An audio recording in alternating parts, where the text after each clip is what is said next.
প্রত্যেক মানুষ নিজের জীবনে দুঃখ অনুভব করেন। প্রত্যেকের দুঃখ আলাদা হতে পারে। কারোর মনে এই দুঃখ থাকে যে সে তার বাবা মায়ের সব ইচ্ছে পূরণ করতে পারেননি। কেউ এটা ভেবে দুঃখ পান যে সে চিরকাল সদাচার করেছেন, সৎকর্ম করেছেন, কিন্তু তাও তাকে দুরাচারী বলে মনে করা হয়। কেউ এটা ভেবেও দুঃখ পান যে তার সামনে যে ব্যক্তি রয়েছেন তার চোখে তিনি শত্রু হয়ে উঠেছেন বা দুষ্ট হয়ে উঠেছেন, যেখানে তিনি হয়তো কোনো অনুচিত কাজই করেননি। এবার এই সমস্ত বিষয় নিয়ে ভেবে নিজের ব্যক্তিত্ব নিয়ে সন্দেহ প্রকাশ করবেন না। যদি নিজের ব্যক্তিত্ব নিয়ে কোনো সন্দেহ থেকে থাকে, তাহলে কর্ম সংক্রান্ত প্রশ্ন করুন যে আপনি যা করেছেন তাতে কি উচিত ছিল, কি অনুচিত ছিল। যেটা প্রয়োজন সেটা এটা বোঝার যে আপনার অন্তর্মন, আপনার বিবেক আপনাকে কি বলছে, আর আপনার অন্তর্মন আর আপনার বিবেক আপনাকে যেটা করতে বলবে শুধু সেটাই করুন। আর তারপরে এই সংসার কি বলবে, কি ভাববে সেসব নিয়ে ভাবতে যাবেন না। কারণ এই সংসার তো ঈশ্বরকেও প্রশ্ন করে থাকে, ঈশ্বরকেও দোষী মনে করে। কখনো কখনো যখন কোনো ঘটনা মানুষের ইচ্ছা অনুযায়ী ঘটে না, তখন মানুষ এটা বলে যে হে ঈশ্বর, আপনি আমার পাশে থাকলেন না, আপনি বড়ই কঠোর, এটা আপনার দোষ। যেখানে বেশিরভাগ সময় হয়তো সে নিজেই নিজের কর্মফল ভোগ করছে। আর কখনো কখনো ঈশ্বর হয়তো তার জন্য আরো ভালো কোনো পরিকল্পনা করে রেখেছেন, কিন্তু মানুষ সেটা বুঝতে পারে না। তাই দিনের শেষে যেটা প্রয়োজন সেটা হলো নিজের মনের কথা বুঝতে হবে। আপনার বিবেক কি বলছে শুধু সেটাই করুন আর সামনে এগোতে থাকুন। আমার সাথে ভালোবেসে বলুন, রাধা রাধা। সবাই বলেন যে জীবনে কাদের সঙ্গ লাভ করছি সেটা খুব গুরুত্বপূর্ণ। এক ঝুড়ি ফলের মধ্যে যদি একটা পচা ফল আপনি রেখে দেন, তাহলে আস্তে আস্তে সমস্ত ফল পচে যায়। সেই জন্য কথায় আছে যে কুসঙ্গ থেকে দূরে থাকো। কিন্তু কি করা যায়? এই সংসার খুবই ছোট। যেখানে আমরা কাজ করি, যেখানে আমরা থাকি, যে পথে আমরা আসা যাওয়া করে থাকি, যে পথে আমরা ভ্রমণ করি, সেখানে এমন অনেক সংখ্যক ব্যক্তি থাকেন যাকে দেখে আমরা মনে করি যে এদের থেকে দূরে থাকতে হবে। তখন আমরা কি করতে পারি? তাদের কি আমরা পরিত্যাগ করব? তাহলে এই সংসারে এমন অনেক মানুষ আছেন, তাহলে কি সংসারই পরিত্যাগ করব? না, সেই ফলের মতন হবেন না যারা একটি পচা ফলের উপস্থিতির জন্য নিজেরাও নষ্ট হয়ে যান। বরং হয়ে উঠুন চন্দন বৃক্ষের মতন, যেটা আসলে সাপেদের বাসস্থান, যেখানে অনেক সংখ্যক অত্যন্ত ভয়ানক বিষধর সাপ থাকে। তারপরেও এই চন্দন, সে কিন্তু নিজের শ্রেষ্ঠত্ব হারায় না, এর মূল্য কিন্তু সেই একই থাকে। মনে রাখবেন, এই সংসারে নিজের সঙ্গ বদলানোর পূর্বে নিজেকে বদলান। নিজেকে কিছুটা এমন ভাবে গড়ে তুলুন যে কেউ আসুক না কেন সে যেন আপনাকে বিভ্রান্ত বা দূষিত না করতে পারে। আসুন আমার সাথে ভালোবেসে বলুন, রাধা রাধা। মানুষ জীবনে অনেক ধরনের সুখ লাভ করে, অর্থ সুখ, পরিবারের সুখ, বৈভবের সুখ। কিন্তু এমন একটা সুখ আছে যা বেশিরভাগ মানুষকে প্রভাবিত করে, কিন্তু সেই সুখ তাদের কোনো প্রয়োজনই নেই। সেটা হলো পরনিন্দা সুখ। অর্থাৎ এমন কোনো ব্যক্তিকে নিয়ে নিন্দা করা, তার প্রতি অনুচিত শব্দ প্রয়োগ করা, কারণ সেই ব্যক্তিকে আপনি পছন্দ করেন না। আর এমন অনেক মানুষ আছেন যারা এই কাজ করে খুব আনন্দ লাভ করেন, যেটা করা উচিত নয়। কারণ এতে আপনার সময়, আপনার ঊর্জা, আপনার নিজের অন্তরের ইতিবাচক শক্তি আপনি নষ্ট করে ফেলছেন। আর এই সব কিছুই আপনার প্রয়োজন আছে। যাদেরকে আপনার পছন্দ নয় সেই ব্যক্তির বিষয়ে কথাই বলবেন না। সেই সব ব্যক্তির দিকে মনোনিবেশ করুন যাদের আপনি ভালোবাসেন। সেই সব কাজে মন দিন যেগুলো আপনার ভালো লাগে। সেই বস্তুর দিকে নজর দিন যেগুলো আপনার প্রিয়, নিজের লক্ষ্যের দিকে, এই সব কিছুর দিকে নয়। এমনটা করলে আপনার জীবনে আপনি সেই সব বস্তুর দিকে নজর দিতে পারবেন যারা প্রকৃত অর্থে আপনার জীবন আরো শ্রেষ্ঠ করে তোলে। এমনটাই করুন, জীবন আরো অনেক বেশি সুন্দর হয়ে উঠবে। আর তখন এই মন প্রসন্ন হয়ে বলবে, রাধা রাধা।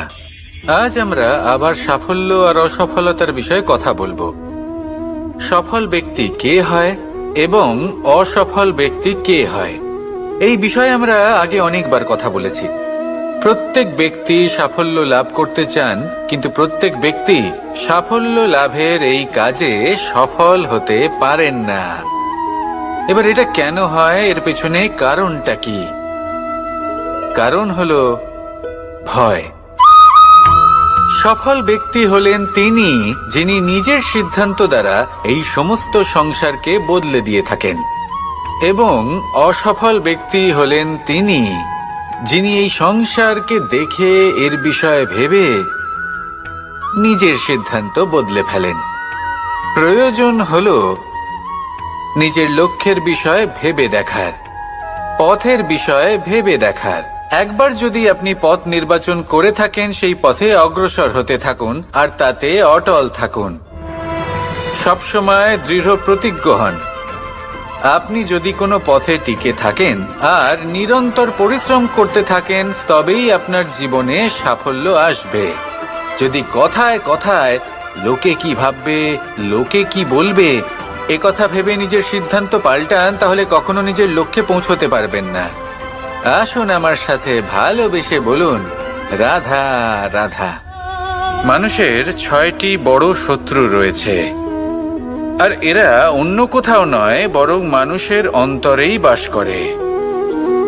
এই 6টি শত্রু হলো কাম, ক্রোধ, মোহ, লোভ, ঈর্ষা আর অহংকার। কিন্তু এরা কি চিরকাল আপনার শত্রু হিসেবেই থেকে যায়? এদেরকে নিজের বন্ধু করে তোলা কি সম্ভব নয়? ভেবে দেখুন না। এবার যদি কথা বলি কাম নিয়ে, অর্থাৎ কামনা করা, তাহলে মানুষ যদি জীবনে কামনা করতে থাকে, তাহলে সন্তোষের অনুভূতি লাভ করতে পারে না। কিন্তু এই কামনাই মানুষের বন্ধু হয়ে উঠতে পারে। কিভাবে? ধরুন, যদি মানুষ ভাবে আমি আরো অনেক বেশি শ্রেষ্ঠ ব্যক্তি হয়ে উঠতে চাই, আর তার জন্য কর্ম করে, পরিশ্রম করে, তাহলে ভবিষ্যতে গিয়ে শ্রেষ্ঠ ব্যক্তি হয়ে উঠতে পারে কামনার কারণে। অর্থাৎ এই কামনাই ওর বন্ধু হয়ে ওঠে। কিন্তু ধরুন, কোনো মানুষ যদি চায় সে শ্রেষ্ঠ ব্যক্তি হয়ে উঠবে, কিন্তু তার জন্য না কোনো কর্ম করছেন আর না কোনো পরিশ্রম করছেন, আর অধর্মের পথে চলতে শুরু করে দেন, তাহলে এই কামনাই তার শত্রু হয়ে উঠতে পারে। এবার যদি এই কামনাকে নিজের বন্ধু করে তুলতে হয়, তাহলে নিজের নির্বাচনে বিচক্ষণ হতে হবে, নিজের মস্তিষ্কের ওপর নিয়ন্ত্রণ রাখতে শিখতে হবে। সেটাই করুন আর আমার সাথে ভালোবেসে বলুন, রাধা রাধা। আজ আমরা মানুষের আরো একটি শত্রুর বিষয়ে কথা বলবো, যার নাম হলো লোভ। যে কোনো বস্তুকে অত্যাধিক লাভ করার যে বাসনা, যতটা লাভ করেছি ততটা যথেষ্ট নয়, আমার আরো চাই, আরো চাই, একেই বলে লোভ। এবার এই লোভ আপনার জীবনে শুভ না অশুভ, আপনার মিত্র নাকি আপনার শত্রু, সেটাও নির্ভর করছে আপনার ওপর। যেমন ধরুন, কোনো ব্যক্তির অসম্ভব ধনের লোভ, সে সেটা অর্জন করছে আর সেটা সংগ্রহ করছে, আর সেটা লাভ করার জন্য সে অনৈতিক কাজ করছে। যদি এই সব হতে থাকে, তাহলে লোভ কিন্তু আপনার পক্ষে অত্যন্ত ক্ষতিকারক। কিন্তু যদি সেই ব্যক্তি ধরুন ধন অর্জন করছেন, তার সাথে নীতিও পালন করছেন, আর সংগ্রহ করার পরে সেটা সংসারে ছড়িয়ে দিচ্ছেন, যদি এমনটা হয়, তাহলে এই লোভ আপনার বন্ধু হয়ে উঠতে পারে। যদি আপনার সৎসঙ্গ লাভ করার, সৎকর্ম করার লোভ থাকে, তাহলে আপনি কখনো একা থাকবেন না। যদি ভালোবাসা প্রদান করার লোভ থাকে, এই সংসারকে সাহায্য করার লোভ থাকে, তাহলে এই লোভ, যা সংসারের শত্রু, সেটা কিন্তু আপনার সাথে পরমাত্মার মিলন ঘটাতে পারে। এবার এই লোভকে নিজের মিত্র করে তুলবেন নাকি শত্রু করে তুলবেন, সেই সিদ্ধান্ত আপনারই। আসুন আমার সাথে ভালোবেসে বলুন, রাধা রাধা। কখনো এই প্রকৃতির দিকে তাকিয়ে থাকবেন। এই প্রকৃতি অনেক ধরনের শিক্ষা দেয়। কোনো একটা গাছকে দেখুন কিভাবে সে মাটি থেকে জল শুষে নেয়।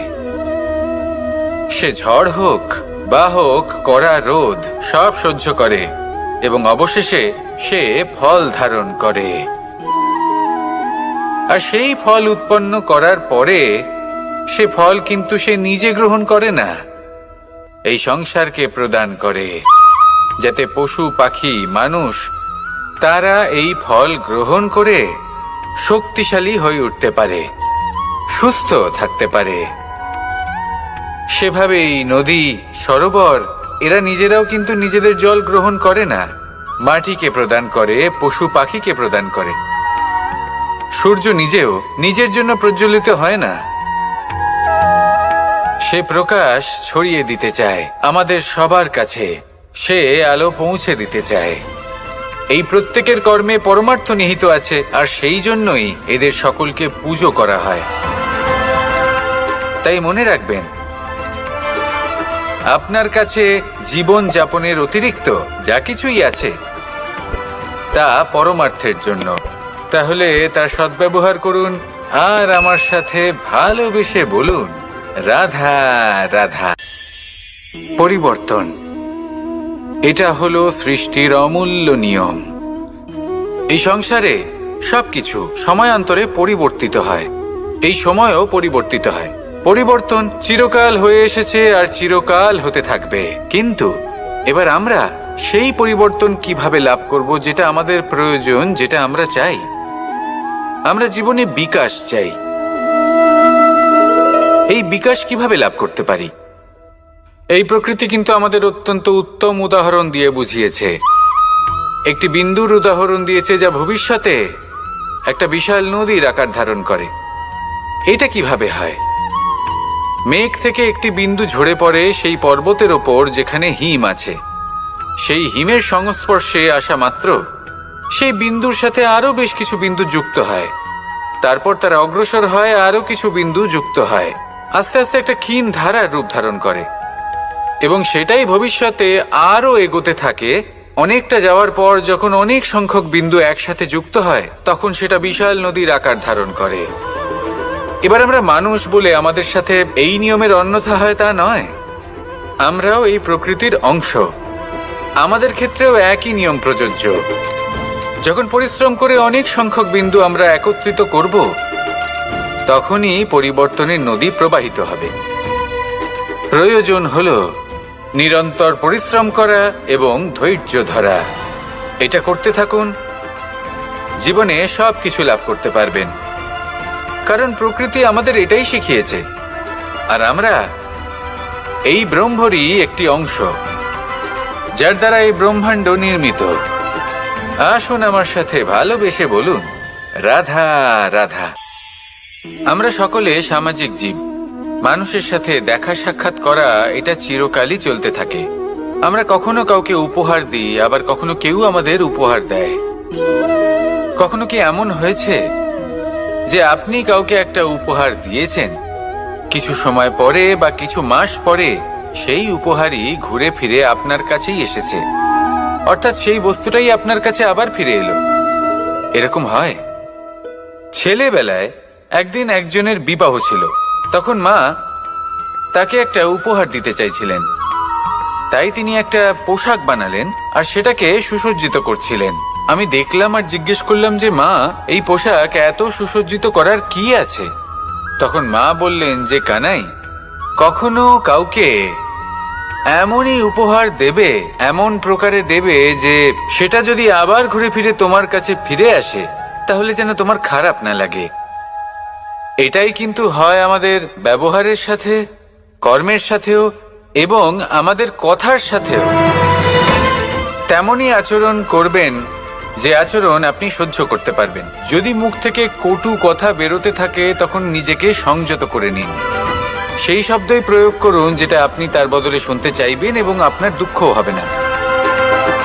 কারণ আপনার কর্ম এমন একটা উপহার যেটা আবার ঘুরে ফিরে ফলস্বরূপ আপনার কাছেই আসবে। সেই জন্য নিজের আচরণ শুভ করুন, নিজের মানসিকতা শুভ করুন, নিজের মুখ থেকে মধুর বাণী নিঃসৃত করুন, আর এইভাবেই মধুরভাবে বলুন, রাধা রাধা। এই সংসারে প্রত্যেকটা জিনিসের নিজস্ব একটা বিশেষত্ব আছে, আর তার বিশেষত্বর জন্যই তাকে বিশেষ গুরুত্ব দেওয়া হয়। যদি কথা বলি অস্ত্রের, যেমন তরোয়াল, তরোয়াল নির্মাণ করা হয়েছে রক্ষার জন্য।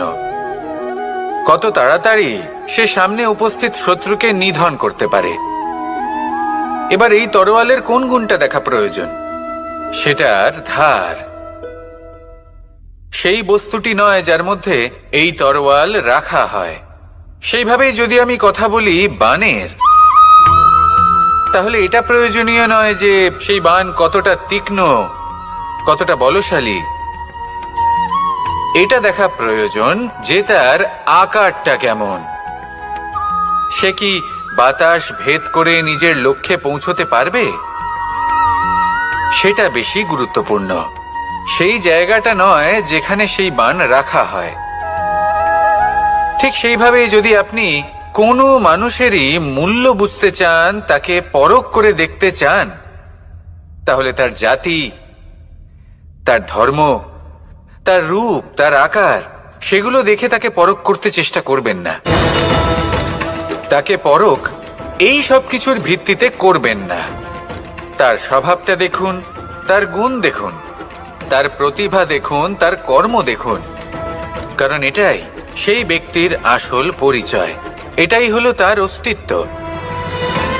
যখনই আপনি কোনো নর্তককে শ্রেষ্ঠ নৃত্য প্রদর্শন করতে দেখেন, তখন আপনি কিন্তু এটা ভাবেন না যে সে কোথা থেকে এসেছে, সে কি খায়, ওর বন্ধু বান্ধব কারা।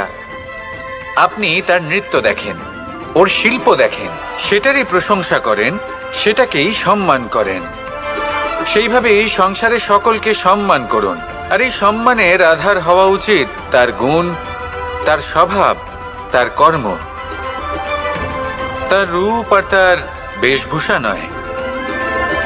আসুন আমার সাথে ভালোবেসে বলুন, রাধা রাধা। এই সংসার বলে যে কৃষ্ণ হলো মহাযোগী।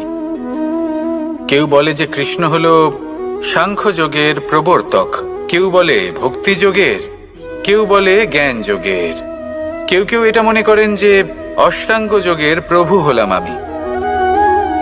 কিন্তু এই যোগ আসলে কি? যোগ বিষয়টাকে বোঝা খুব একটা কঠিন নয়, কিন্তু সেই যোগকে নিজের যাপনের অংশ করে তোলা হলো অত্যন্ত কঠিন, আর তার জন্য প্রয়োজন অভ্যাস। যোগ শব্দটার অর্থ হলো যুক্ত করা, আর এটা আমি ছোটবেলায় শিখেছিলাম। যখন আমার মাখন খেতে ইচ্ছে করত, আর মা মাখনের সেই হাঁড়িটা ওপরে টাঙিয়ে রাখতেন, তখন আমরা ভাবতাম যে অত দূরে পৌঁছবো কি করে। তখন আমরা যোগের বিষয়ে জানতে পারলাম, আর তখন জানতে পারলাম যে সব থেকে গুরুত্বপূর্ণ যোগ আসলে কি? সহযোগিতা, সাহায্য। আমরা সব সখারা একসাথে জড়ো হতাম, একে অপরের পিঠের ওপর উঠে দাঁড়াতাম, আর তারপর আমরা ওই মাখনের হাঁড়ির কাছে পৌঁছতে পারতাম, আর তারপর আমরা সবাই মিলে সেই মাখন ভাগ করে খেতাম। সহযোগিতা, এটা অত্যন্ত গুরুত্বপূর্ণ। পাণ্ডবরাও মহাভারতে এটাই করেছিলেন। ওনাদের সাথেও কেউ ছিল না। একে অপরকে সাহায্য করে ওনারা অনেক বীরদের একত্রিত করেছিলেন। তারপর অবশেষে মহাভারতের এই মহাযুদ্ধে ওনারা জয়লাভ করেছিলেন। রামায়ণে রাম এবং লক্ষ্মণের সাথে কেউ ছিল না। সহযোগিতার মাধ্যমে ওনারা ভাল্লুক আর বানর সেনাকে একত্রিত করেছিলেন, আর এই সংসারের সব থেকে প্রবল রাক্ষস রাবণকে বধ করেছিলেন। মনে রাখবেন, একসাথে মিলে যদি আপনারা কর্ম করতে শেখেন, তাহলে এই সংসারে এমন কিছুই নেই যেটা আপনি অর্জন করতে পারবেন না। আসুন আমার সাথে ভালোবেসে বলুন, রাধা রাধা। মানুষ যখনই কোনো পর্বতারোহণ করতে শুরু করে, তখন সে বারবার পড়ে যায়, বারবার উঠে দাঁড়ায়, সামনে এগোতে চেষ্টা করে। কিন্তু যদি সে দৃঢ় নিশ্চয় করে থাকে, তাহলে সে অবশেষে সেই পর্বতের শিখরে পৌঁছেই যায়। চলার পথে যদি বড় কোনো পাথর চলে আসে, বা পর্বতের কোনো বড় অংশ সামনে আসে, তাহলে সে তার সাথে ধাক্কা খায় না, সে পথ বদলে নেয়। কিন্তু বাধা তাকে সবসময় পেতেই হয়, আর সেই বাধা সে পায় ছোট ছোট পাথরের দ্বারা। তাদের উপর পা পড়লে তার পা পিছলে যায় আর সে পড়ে যায়। এই ছোট ছোট পাথর হলো আমাদের জীবনের সেই ছোট ছোট সমস্যা, সেই ছোট ছোট ভুলগুলো যেগুলো আমরা অবজ্ঞা করতে থাকি। আমরা ভাবি এর দ্বারা কি বা ক্ষতি হবে, কিন্তু সেগুলোই অনেক সময় আমাদের অসফলতার কারণ হয়ে দাঁড়ায়। যত তাড়াতাড়ি সম্ভব এই ছোট ছোট পাথরগুলিকে জীবন থেকে তুলে ফেলে দিন। ভুল হওয়াটা স্বাভাবিক, কিন্তু তার মানে এই নয় যে বারবার সেই ভুলের পুনরাবৃত্তি ঘটবে। ভুলটা বুঝুন, সেটা স্বীকার করুন আর সেটা শুধরে নিন। যখন আপনি এটা করতে শিখবেন, তখনই খুব তাড়াতাড়ি আপনি সেই শিখরে পৌঁছতে পারবেন। আর যখন পৌঁছে যাবেন, তখন এই মন প্রসন্ন হয়ে বলবে, রাধা রাধা। সূর্য এই সংসারকে আলো প্রদান করে। সূর্যের মনে যদি নিজের তেজের জন্য অহংকার জন্ম নেয়, তখন তার অহংকার ভঙ্গ করে মেঘ। সূর্যের আলো পূর্ণরূপে ঢেকে দেয়। মেঘের মনে যদি নিজের গতি নিয়ে অহংবোধ জন্ম নেয়, তাহলে মেঘের অহংকার ভঙ্গ করে পর্বত। মেঘের গতি অবরুদ্ধ করে দেয়। এবার যদি পর্বত নিজের নিশ্চলতা নিয়ে অহংকার করে, তাহলে সেই অহংবোধ ভঙ্গ করে একটি মূষক। সেই বিশাল পর্বতে একটি ছিদ্র করে দেয়। এবার যদি মূষকের নিজের মনে অহংবোধ জন্ম নেয়, তাহলে জল তার অভিমান ভঙ্গ করে, সেই ছিদ্র দিয়ে প্রবেশ করে। আর যদি জলের মনে অহংবোধ জন্ম নেয়, তখন মানুষ বাঁধ নির্মাণ করে তার গতিপথ রুদ্ধ করে, জলের অহংকার ভঙ্গ করে। আর যদি মানুষের মনে অহংকার জন্ম নেয়, তখন সূর্য নিজের তাপ দ্বারা মানুষের অহংকার ভঙ্গ করে। এই সংসারে অহংকার প্রদর্শন করার কোনো প্রয়োজন নেই। আমাদের সবার মধ্যেই কিছু বিশেষ গুণ আছে, আর সবার মধ্যে কোনো না কোনো দোষও আছে। এই প্রকৃতি আমাদের কি শিক্ষা দেয়? কেউ একে অপরের সাথে লড়াই করে না, একে অপরের জন্য বাধা সৃষ্টি করে না, শুধু নিজের কর্ম করে। সূর্য নিজের প্রকাশ দ্বারা বনস্পতি এবং গাছপালাকে জন্ম দেয়। মেঘ বর্ষা সৃষ্টি করে লুপ্ত হয়ে যায়, আবার নির্মিত হয়। পর্বতের সেই নিশ্চলতা সেই বর্ষাকে একটা দিশা প্রদান করে, আর তারপরে তা ধারা হয়ে প্রবাহিত হয়ে যায়। এইসব কি? এইসব একটা সম্পর্ক, একটা চক্রের মতো। সবাই একসাথে নিজের কর্ম করে, তাই এই চক্র আবর্তিত হয়। এটা আমাদেরও করতে হবে, একসাথে মিলে কাজ করতে হবে। কারোর জন্য বাধা হয়ে উঠলে হবে না, কাউকে ছোট মনে করলে হবে না।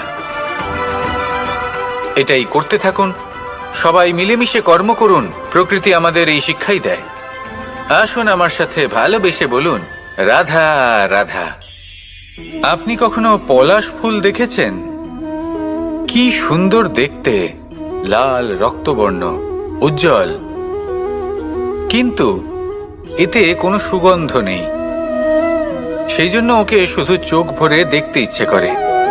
দেখবেন তাকে কিন্তু পুজোতে ব্যবহার করা হয় না, এই ফুল দিয়ে মালা বানানো হয় না। সেরকমই আমাদের জীবনে এমন অনেক ব্যক্তি রয়েছেন যাদেরকে সম্মান অর্জন করতে হয়। যদি আপনি কোনো উচ্চ বংশে জন্ম নিয়ে থাকেন এবং আপনার কাছে সবকিছু থাকে, ধন ঐশ্বর্য থাকে, সবকিছু আপনি আগে থেকেই পেয়ে গেছেন, তাও কিন্তু এই সংসার আপনাকে সম্মান দেবে না। ততক্ষণ পর্যন্ত দেবে না যতক্ষণ না আপনি নিজের অন্তরে গুণ জাগ্রত করছেন, শ্রেষ্ঠ কর্ম করছেন, নিজের অন্তরে ইতিবাচক মনোভাবের এই সুবাস জাগ্রত করছেন। যদি এসব কিছু করেন, তাহলেই এই সংসার আপনাকে সম্মান দেবে। এবার এটা আপনার ওপরে নির্ভরশীল যে আপনি কি পলাশ ফুলের মতো হতে চান, নাকি অন্য কোনো ফুল হয়ে উঠতে চান যার সুবাস আছে, যে নিজের সুবাস এই সারা পৃথিবীতে ছড়িয়ে দেয়। আসুন আমার সাথে ভালোবেসে বলুন, রাধা রাধা।